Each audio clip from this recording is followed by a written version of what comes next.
大家好，我叫史岩，参加这个节目挺开心。真人秀导演跟我说呢，让我给他拍点生活vlog，他要剪片子里头。我说这个生活vlog最近可能是拍不了，我们家最近冷战呢，没人给我拍。他可高兴了，他说太好了，你让你老公给咱拍点冷战的vlog吧。冷战的vlog，知道啥叫冷战吗？谁先说话谁就输了。我这把宁可节目输了，我也不能输给他呀。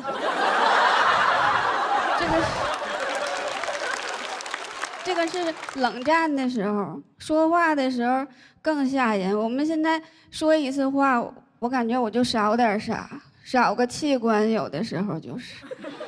我有的时候跟他说，我说帮我找一下眼镜。他说你没长眼睛吗？我说老公帮我给手机充一下电呗。他说你是不是没有手？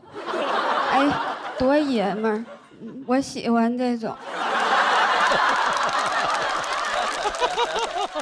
然后有的时候在单位被领导批评了，我就回家跟他诉诉苦。他说你没长脑袋呀。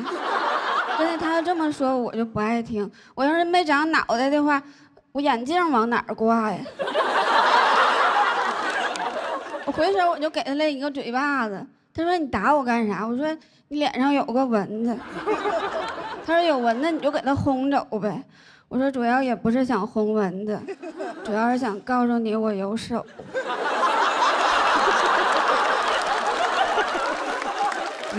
他说那你还挺有脑子呢。是我第二天我就给我们家蚊子都给杀一遍，我怕蚊子落我脸上。我可真有脑子。但是有脑子也整不明白孩子。我们家现在有一个小孩，今年10岁了。这是跟你们说，搁外头我都告诉人家8岁。我特别害怕，就是别人通过我儿子的年龄，完反过来推算我的年龄。哎，我怎么回事？我就突然感觉自己，我说我们家孩子突然之间这么大了呢？自己都有点接受不了。其实刚才跟你们也没说实话。其实12了。哎呀，咋这么大了呢？这么大个孩子，真的当家长这些年净上当了。前一阵有一个兴趣班给我打电话，他说我们最近新招了一个老师，30多年教龄，让我去试听。我去听了一下，我说你这个不止30年吧，你这个最起码得有80年教龄了，比我说话还慢呢。我说你说话这么慢，一堂课能讲几个知识点呢？我这2年咋骗钱的我不知道啊。孩子还是应该少上点兴趣班，多看点书。我就给他买了几本作文书，这作文书前边讲的可好了，翻开作业给我吓一跳。他说请你和莫言比一比，看看谁的描写更生动吧。我儿子还能跟莫言比，咋的？我儿子是余华呀，余华也不能同意呀。再说了，我也不能同意。余华都60多了，我这个我12我都嫌大。而且你跟现在的小孩沟通也很费劲，现在的小孩满脑子都是互联网思维。前2天我儿子跟我说，他说妈妈能不能上闲鱼上给我收一本写完的暑假作业呀？我说孩子闲鱼上都是没写的。他说那正好把我这挂上，我这没写。然后有的时候也挺担心他早恋的问题嘛，我就侧面的问一问，我说孩子，你们班有没有那种小孩有男朋友或者是有女朋友的？他说妈妈基本上都有了。我就特别紧张，我说哎呀，我说孩子，那你有吗？他说我没有，我是一个孤儿。我都不知道他是明白还是不明白。而且你培养小男孩是吧？你还得给他听点英雄的故事，培养他这个男子汉的气概。所以我之前就给他听点那个单田芳的《白眉大侠》。单田芳你们知道吗？讲评书的一个评书大师。要不知道的话更好，就千万别让孩子听了。我现在都不太敢回家了。我一推开门，我说孩子，妈妈回来了。哇呀呀呀呀呀！妈妈来得好。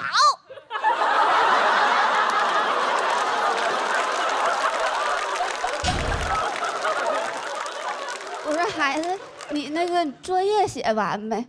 妈妈给检查检查。妈妈拿命来！我说我咋睡不着觉呢？总想要我的命，我现在天天晚上感觉有人要害我，总想要我命。我看他是真想当孤儿，但是想当孤儿也挺好，最起码这个事儿我老公可以参与一下了。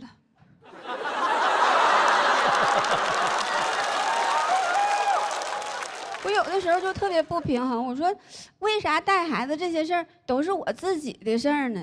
我就问我老公，我说为啥就耍我自己呀？他说因为你是他妈呀，为母则刚。我说那你呢？啊，我为富不仁。真的，我有的时候就在想，我说真人秀什么时候能介入一下我的婚姻呢？啊，就邀请这些摄像的大哥上我们家也去架几个摄像机去，那样的话，我老公在镜头前边多少能呈现一些他的优点。完了，万一哪天他要是表现不好的话，我就给他淘汰，我换一个男嘉宾。讲到这儿吧，谢谢。大家好，我叫史岩。最近参加这个节目，感觉自己成熟不少。开始刮胡子了。第一期的时候，化妆老师就跟我说，他说要剃一下唇毛。剃唇毛。我说你想给我刮胡子就直说。他还安慰我，他说你现在这个吧还不构成胡子，现在就只不过是有点明显，现在纯是毛，纯毛。哎呀，怎么形容我现在这个心情呢？就是一个即将步入更年期的一个女性，现在突然要面对青春期男性成长的烦恼了。所以我现在没事我就摸一摸自己这个硬茬，我就跟我自己说，我说史岩，你真是个硬茬。我之前我就想，我说不都说是容貌焦虑吗？现在怎么还整出来绒毛焦虑了呢？我前一阵儿听说那个谁，听说贾冰老师都开始做腋下管理了。你说啥是腋下管理呀？我在一个物业公司上班，我们公司就只有下半夜管理。我说咋的了？贾冰老师要打精去了？其实我主要的焦虑主要还是来自于孩子，因为我自己身高也不是很高，我就特别担心孩子这个身高遗传我，所以我之前看了一个说法，说小孩这个生长激素的分泌在每天晚上10点的时候开始分泌，所以每天晚上9点我准时开始焦虑，只要看见外边谁家灯闭了，我就说完了，今天晚上人家孩子肯定比我们家这个先分泌生长激素了，我都不知道他们家有没有孩子。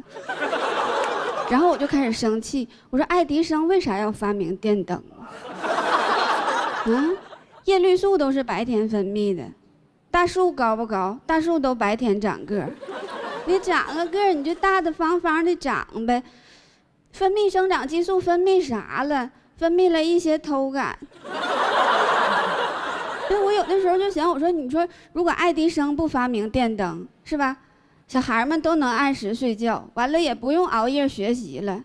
另外的话，你有灯没有电，灯也不能亮啊。我说电谁发明的？电是富兰克林发明的。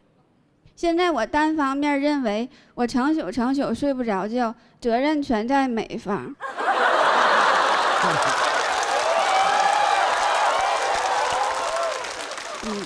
想着想着，这一宿就过去了，完了天就快亮了，别人家的灯又开始亮了。我说看见没，人家又开始给孩子做营养早餐了，分泌一宿生长激素，完了早上还给孩子补充营养，那他们孩子个儿不得蹭蹭长啊？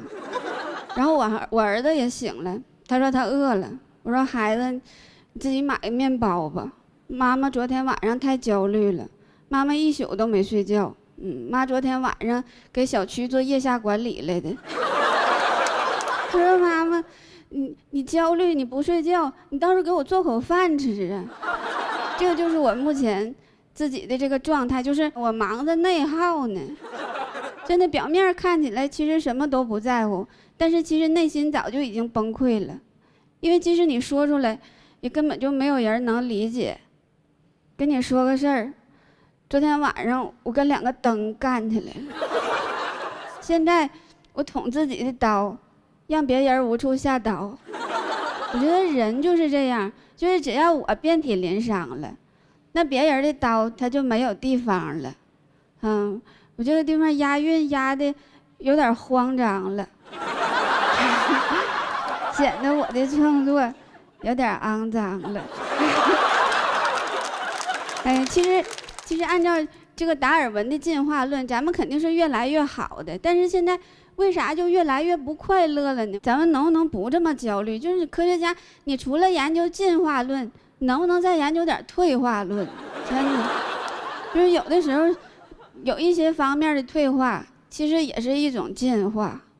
你再不开心的时候，咱们就可以以退为进，是吧？退。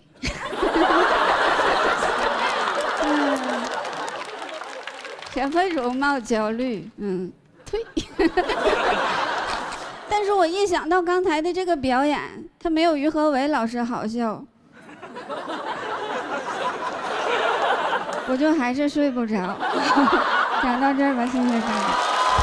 大家好，我是史岩我们家有一个小孩，就只有一个小孩。我跟我老公都是独生子女我们是有独生子女光荣证的人。就是我们要这个孩子的时候吧，当时就以为独生子女这个事儿必须得传承下去，所以当时要完这个孩子，直接就给他也办了一个独生子女光荣证，然后做了一个节育手术，带了一个小环儿，跟大家解释一下，是节育，不是绝育不是小猫小狗那个就是全切了嘛，他那没了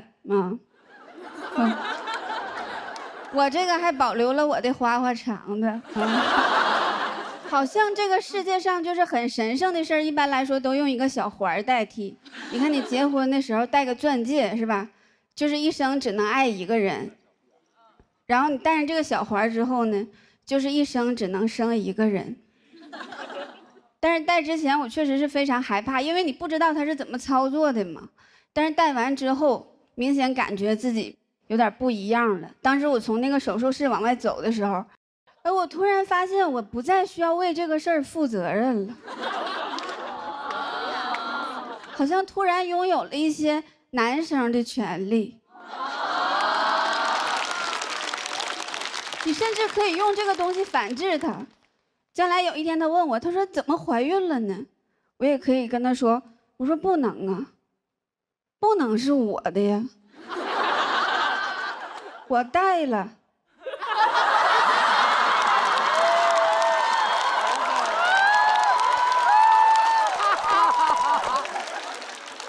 当时医生就跟我说，他说这个东西能管10多年但是戴上没2年就开放3胎了。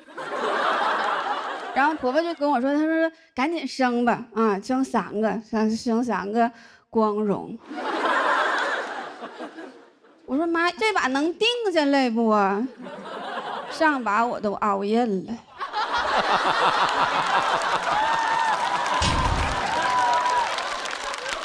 但是我也不是没心动过，因为之前有的政策确实是挺好。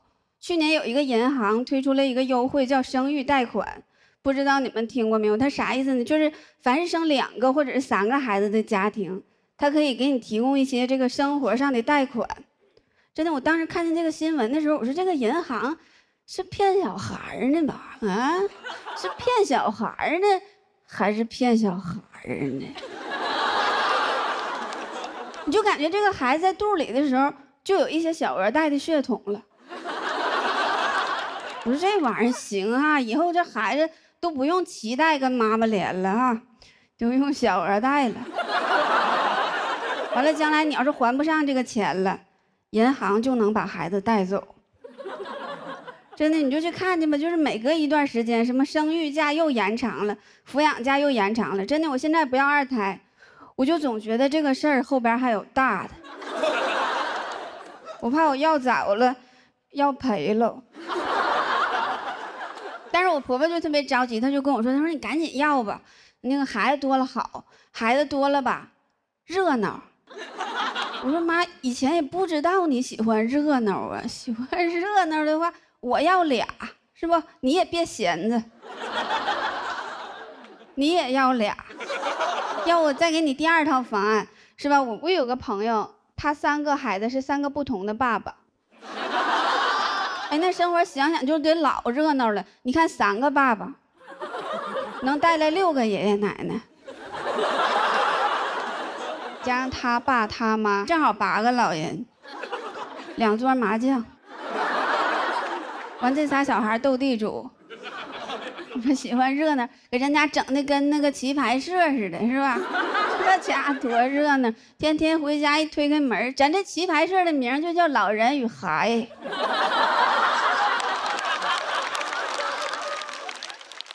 真的，反正我不知道别人，就对于我来说，你让2个人整3孩子，我就觉得压力实在是太大了。但是如果每一个孩子都能有一个他自己的爸爸的话，我就合计学习上我就不用太操心，是吧？那上补课班还用我亲自跟着去吗？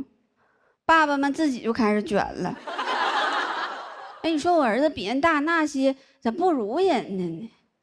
都一个妈生的。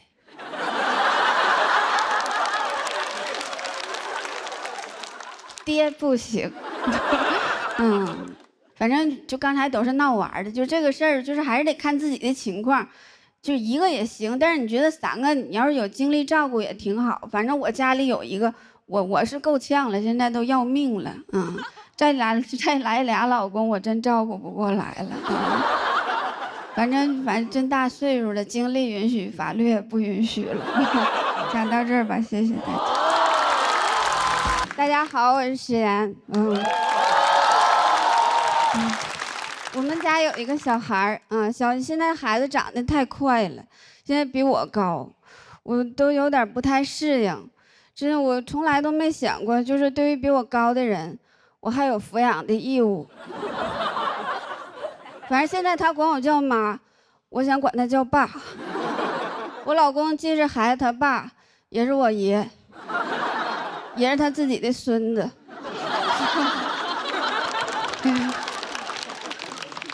我爸快到青春期了。如果你们家里头没有那种青春期的小孩，其实如果你上网的话，感受是一样的，就都是那种文化程度不高，然后自我意识很强，脾气也不太好。前几天我接孩子放学的时候，就听见2个小孩说，他说今天学的《三国演义》，写的什么玩意儿，想给罗贯中祖坟刨了。我就说文艺圈不好混吧，死多少年了，还有差评呢。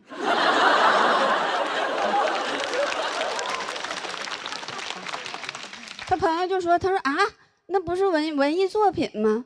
他说那不行啊，他把曹操写成卑鄙小人了，我觉得他伤害了我，因为我就姓曹。那孩子就说，他说那曹雪芹还姓曹呢。他说曹雪芹哪一班？曹雪芹啥哪一班？曹雪芹讲脱口秀的。我青春期的时候没想过刨人祖坟。我是属于那种胡思乱想、智性恋。我那时候成绩不太好，然后但是我生物学的还行，我就天天担心，就是担心将来自己的孩子笨。那个时候就有了那种很严重的生育焦虑。反正我不知道我的孩子是从什么时候开始在天上选妈妈的。我上初中就开始给他选爸爸了。我那个时候我不看帅哥啊，我也不学习，我天天在教室里头研究学校成绩那个大榜。怎么说呢？反正这么多年过去了，现在还是喜欢榜一大哥。但是第一次做父母嘛，确实是踩过很多坑。之前给孩子买过那种学习机，拿到手之后就感觉自己降智了，感觉自己说话像个傻子似的。我说孩子，你看妈妈新给你买个学习机，玩不了游戏，多有意思。你学习吧，他说是学习机，其实就是那种没有游戏的平板。就放在那块儿就是落灰，就天天就是落灰。我说这是学习机吗？这不灰机吗？哎 ，Windows 不联网都能有个扫雷，他没有。好不容易找着一个游戏背单词儿的，说一个单词儿，那个小怪兽就没了。你再说个词组，大怪兽没了。但是你想干掉那个大 boss。你得说一句流利的英语，你就感觉说的不是英语，是咒语。这游戏玩通关之后，孩子就跟老佛爷似的，满脑子就一个想法：我要洋人死。这家长现在就是很脆弱，我就感觉很容易就被一些东西击碎。前两天我在那个书店，在畅销书里看见一本书。叫手把手教你上大专，我有点崩溃了。当时我说什么玩意儿，上大专还用看书啊？哎，上真语，上大专有没有可能他就不爱看书？我说这个世界好像变了，就跟我那个时候不一样。我上学的时候看的啥呀？我上学的时候看的可是哈佛女孩刘亦婷啊，后来我上的大专吗？现在当家长了，直接给你摆一本上大专，让你认清现实。真的，我就问他们店员，我说，你说现在看点啥课外书还能上哈佛呢？他说，要不你看点课内的呢？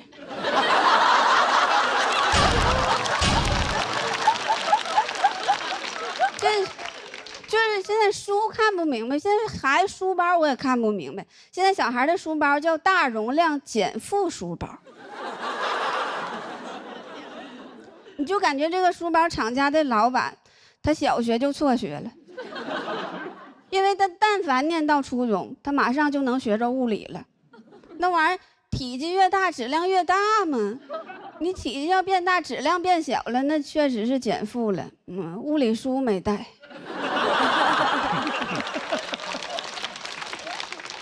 我就问他们客服，我说你这个大容量减负又是什么原理呀？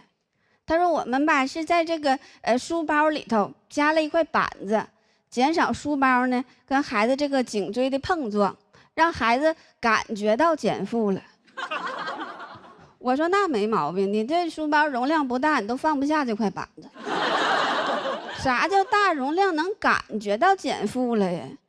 话还能这么说呢？那以后话都能随便说了。我感觉这抽烟还能润肺呢。我感觉喝酒可以保肝，随便说呗。我感觉赌博可以发财。现在随便说了，我感觉录这个节目可以交到真心的朋友。随便说，感觉他们请的这些嘉宾、明星、各位导师，他们都是真的懂喜剧。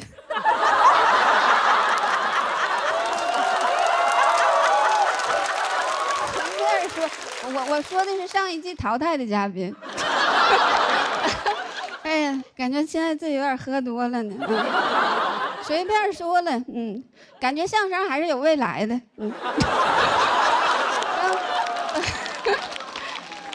话都随便说了，现在就感觉家长这些话都随便说。前两天我闺蜜就跟我说，她说：“哎，你说等咱孩子高考那天，咱们是不是就可以穿旗袍了？我说又开始随便说了哈。我说孩子高考为啥妈妈要穿旗袍啊？腿上写答案了。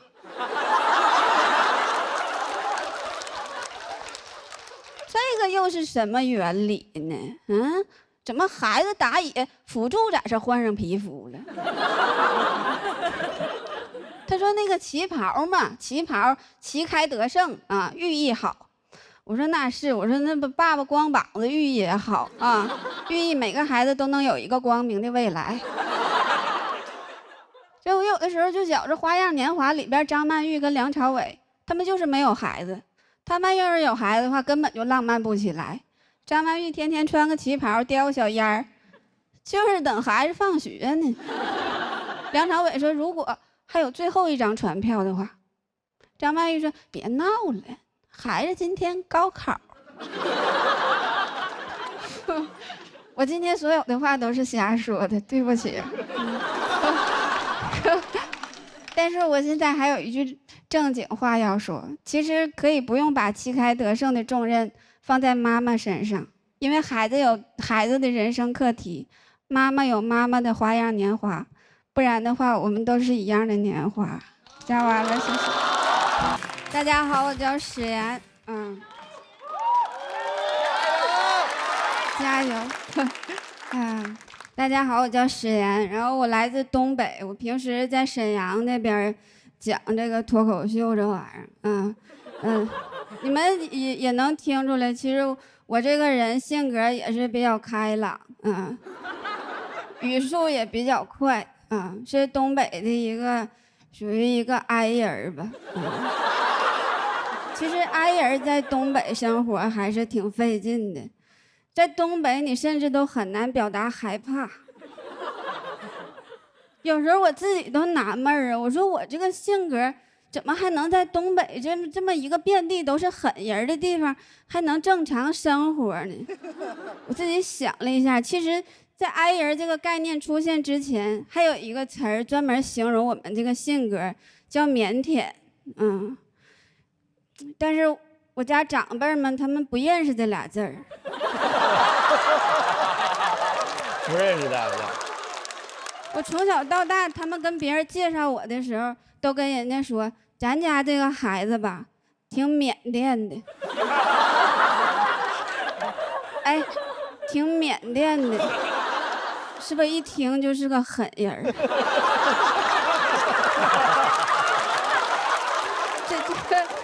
这节目挺好，这节目我刚才在底下看了一圈，这节目 I 人跟 E 人都齐了，爱奇艺嘛。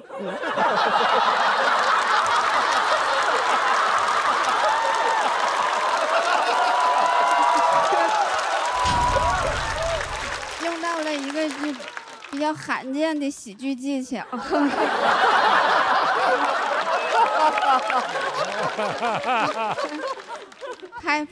拍马屁。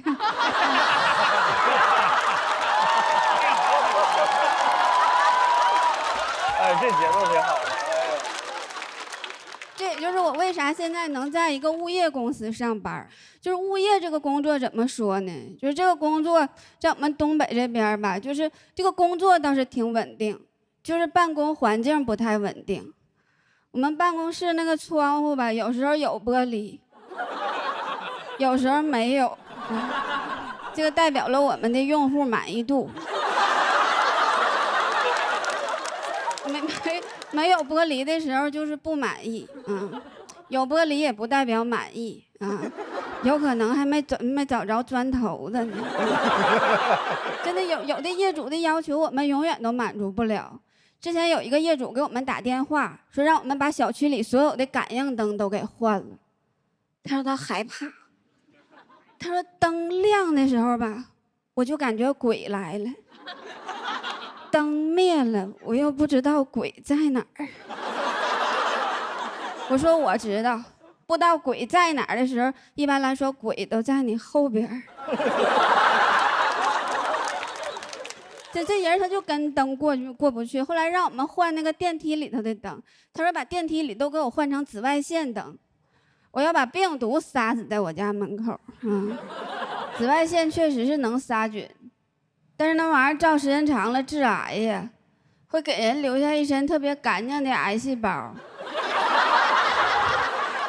所以后来就没给他换，咱们也是害怕，你要是杀不死他的话，会让他变得更强大。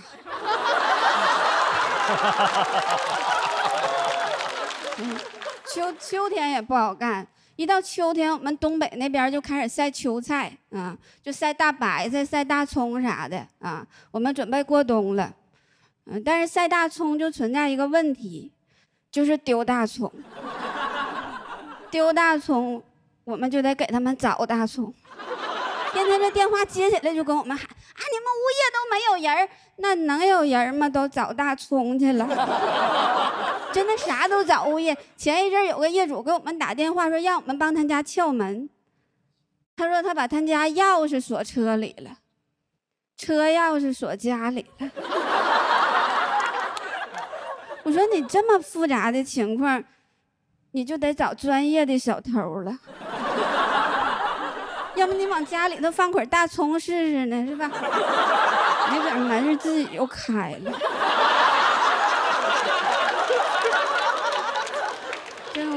我在单位啥都干，还让我做工资，但是我跟你们说，做工资就是做减法，就是作孽呀，就是咔咔给人家扣钱。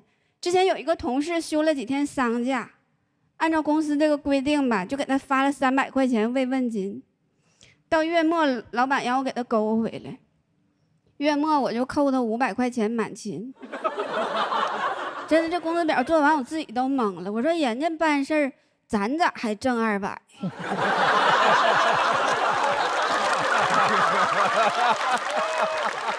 除了做工资，还让我收物业费。我现在收物业费这个活，经常能得到我们业主的肯定。他们一来的时候就说。啊，你们收物业费的时候挺认真呢。我说你反映问题就反映问题呗，你夸我干什么玩意儿呢？其实我们物业这个工作吧，怎么说呢？就是这个工作，它跟踢足球差不多少，就是你也不需要有啥技术，能扛住骂就行。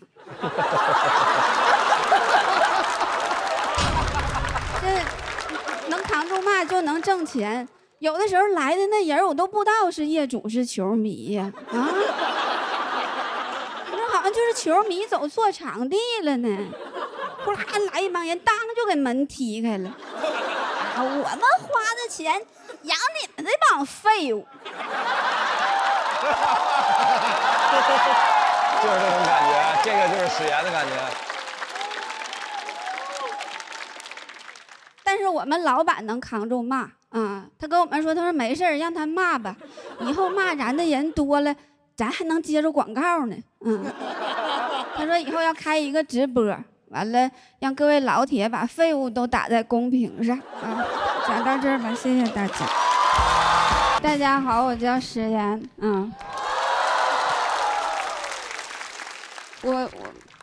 我讲这个脱口秀好几年了。其实一直也没有什么成绩，就是也没有啥作品，自己挺多时候都不太想讲了，就很想放弃。之所以现在还在讲，就是因为还有观众喜欢，真的会有观众给我留言，他说史岩，我喜欢你，你离婚吧，我娶你。哎，这句话给了我挺大的安慰。我经常在我睡不着的时候，就上网上去搜自己的视频，完了我翻开这些评论，我点进他们的头像，我想看看都是什么条件的。点进去之后都是什么用户49698972，用户212011041168啥的。我有的时候就想，我说这些人都是从哪儿来的呢？好像都是从那个圆周率里头出来的。我说我要是真离婚了，我上哪儿找你去？我还得跟祖冲之要人儿。祖冲之也就7位。这个能听懂啊？想跟你们分享一点我近期比较强烈的感受，就是我想处对象。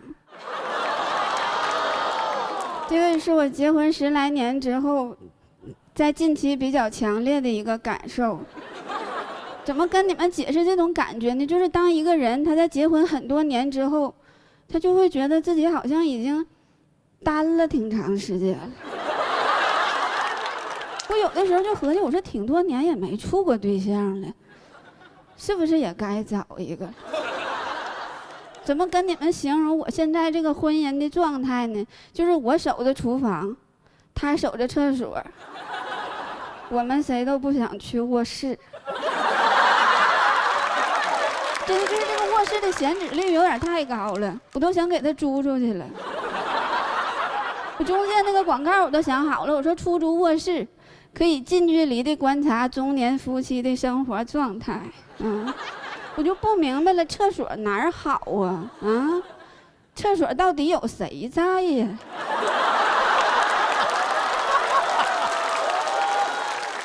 那么喜欢厕所吗？那么喜欢厕所，咱给床给你抠个坐便好不好？这种感受特别强烈的时候，有的时候就是我在干家务的时候，就是如果说我在干家务，但是他在玩手机，那我就会觉得我干的不是家务，我干的是家政。那我干家政的话，我也可以去别人家干。万一人家没玩手机，那我干的不就是家务了吗？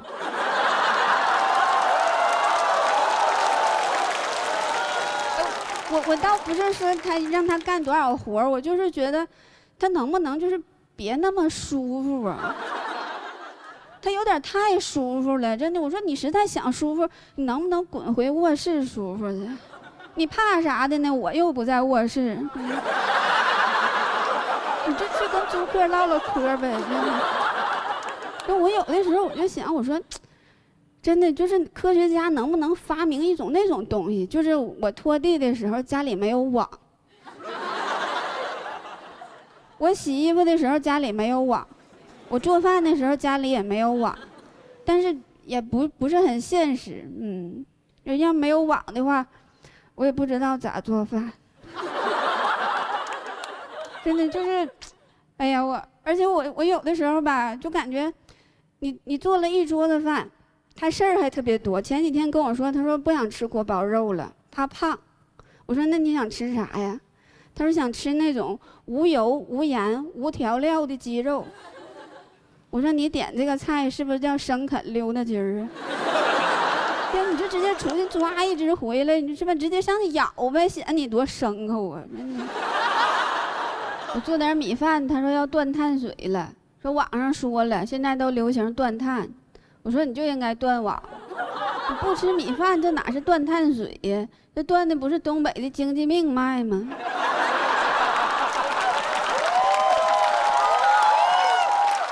但是我就是瞎说，其实我们东北的经济没有那么脆弱啊，没有那么脆弱。哎呀，这我有的时候就想，我说。他现在已经拥有了霸道总裁所有的缺点，就差一个完美的家世。有那么一瞬间，我都有了一种嫁入豪门的感觉。我说这个男人到底还有多少是我不知道的呢？他的亲生父亲不会是扎克伯格吧？但是你爸是谁，你也得吃大米呀。因为你上个破网，然后就影响我们振兴东北的大好局面呢，弄死你！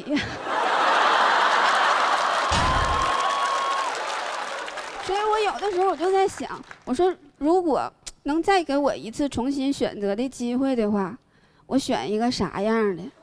真的，我就想选一个，就是孙悟空那种。真的，我倒不是说看上他本事有多大。我现在就单纯的看上他饮食结构单一，你们能想象吗？就是跟你携手走过一生的这个人，他这辈子他就吃桃。哎，你给他一根香蕉，他都老开心了。而且他的生育能力也特别强啊！你想给他生猴子，他都不用，直接自己从身上薅一把，一吹，就是100多个。你说这100多个孩子，你咋养？我跟你们说好养，孩子也吃桃。